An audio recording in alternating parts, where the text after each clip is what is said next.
Assalamualaikum warahmatullahi wabarakatuh. Innal hamdalillahi nahmaduhu wa nasta'inuhu wa nastaghfiruh. Wa na'udzubillahi min syurri anfusina wa min sayyiati a'malina. Man yahdihillahu fala mudhillalah wa man yudhlil fala hadiyalah. Asyhadu an la ilaha illallah wa asyhadu anna Muhammadan abduhu wa rasuluh. Allahumma sholli ala Muhammad wa ala ali wa ashabihi wa man tabi'ahum bi ihsani iya yaumiddin amma ba'du. Segala puji hanyalah milik Allah Subhanahu wa taala yang telah mengangkat derajat-derajat umat manusia dengan ilmu dan amal atas seluruh makhluk ciptaannya. Allahu Akbar. Salawat berserta salam semoga selamanya tercurah limpahkan kepada panutan alam, pimpinan umat manusia, yakni Nabi besar Muhammad sallallahu alaihi wasallam, serta kepada para keluarganya, sahabatnya, dan kepada umatnya yang senantiasa taat menjalankan ajarannya sampai hari kiamat. Amin. Sebelum itu, ada pepatah yang menyatakan tak kenal maka tak sayang. Jadi, izinkan saya untuk memperkenalkan diri. Saya Ananda Salsa Kirani, mahasiswa semester 3, Prodi Manajemen Universitas Muhammadiyah Pontianak. Saudara-saudari sekalian, sebagaimana kita maklumi bersama bahwa Allah akan mengangkat derajat manusia berdasarkan iman dan ilmu sebagaimana yang dijelaskan dalam firman Allah, yaitu Quran Surah Al-Mujadilah ayat 11 yang berbunyi, yarfa'illahu lazina amanu minkum walazina utul ilma darajat wallahu bima ta'maluna khabir, yang artinya Allah akan meninggikan orang-orang yang beriman di antaramu dan orang-orang yang diberi ilmu pengetahuan beberapa derajat.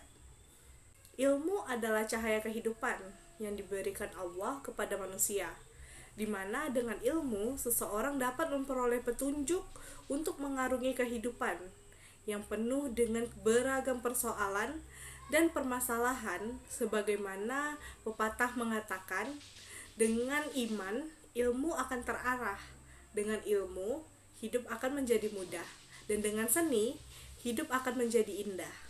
Hukum mencari ilmu itu wajib, di mana ilmu itu terbagi dalam dua kategori.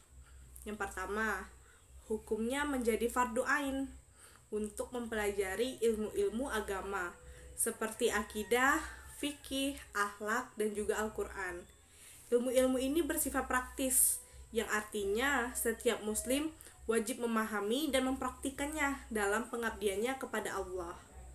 Arti dari fardu ain sendiri, setiap orang, wabil khusus muslim seperti kita, yaitu wajib mempelajarinya, tidak boleh tidak. Dan yang kedua, hukumnya menjadi fardu kifayah untuk mempelajari ilmu pengetahuan umum seperti ilmu sosial, ilmu kedokteran, ekonomi, biologi, dan juga teknologi. Kemudian jadi fardu kifayah itu artinya tidak semua orang dituntut untuk memahami dan juga mempraktikkan ilmu-ilmu tersebut. Boleh hanya sebagian orang saja. Kewajiban menuntut ilmu ini ditegaskan dalam hadis Nabi yang berbunyi, mencari ilmu itu hukumnya wajib bagi muslimin dan muslimat. Hadis riwayat Ibnu Abdul Bari. Secara jelas dan tegas, hadis ini menyebutkan bahwa menuntut ilmu itu diwajibkan bukan hanya kepada laki-laki, tapi juga kepada perempuan. Tidak ada perbedaan bagi laki-laki ataupun perempuan dalam mencari ilmu. Semuanya wajib, tidak terkecuali. Selain itu, menuntut ilmu itu tidak mengenal usia. Sejak kita lahir sampai kita masuk kubur pun, kita senantiasa mengambil pelajaran dalam kehidupan. Dengan kata lain, Islam mengajarkan untuk menuntut ilmu sepanjang hayat di kandung badan.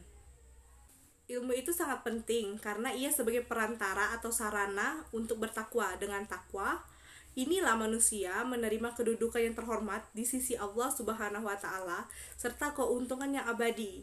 sebagaimana yang dikatakan Muhammad bin Al-Hasan bin Abdullah dalam sebuah syairnya yang berbunyi, belajarlah sebab ilmu adalah penghias bagi para pemiliknya. Jadikan hari-harimu untuk menambah ilmu dan berenanglah di lautan ilmu yang berguna. Belajarlah ilmu agama karena ialah ilmu yang paling unggul, ilmu yang dapat membimbing menuju kebaikan dan takwa, ilmu paling lurus untuk dipelajari, dan ilmu yang menunjukkan kepada jalan yang lurus, yakni jalan petunjuk. Sebagaimana yang tadi saya jelaskan sebelumnya, dapat ditarik kesimpulan mengenai menuntut ilmu ini. Yang pertama, ilmu merupakan cahaya kehidupan dalam kegelapan yang akan membimbing manusia kepada jalan yang benar. Dan yang kedua, orang yang berilmu dijanjikan oleh Allah akan ditinggikan derajatnya menjadi orang-orang yang mulia beserta orang-orang yang beriman. Yang ketiga, ilmu dapat membantu manusia untuk meningkatkan taraf hidup menuju kesejahteraan, baik rohani maupun jasmani. Yang keempat, yaitu ilmu merupakan alat untuk membuka rahasia alam, rahasia kesuksesan hidup di dunia maupun di akhirat. Demikianlah ceramah singkat dari saya. Mohon maaf atas segala kesalahan dan kealfaan. Semoga apa yang saya sampaikan dapat bermanfaat dan menjadi penyemangat dalam rangka mencari dan mempelajari tentang ilmu. Amin, amin ya rabbal alamin. Billahi fil sabilil haq fastabiqul khairat. Wassalamualaikum warahmatullahi wabarakatuh.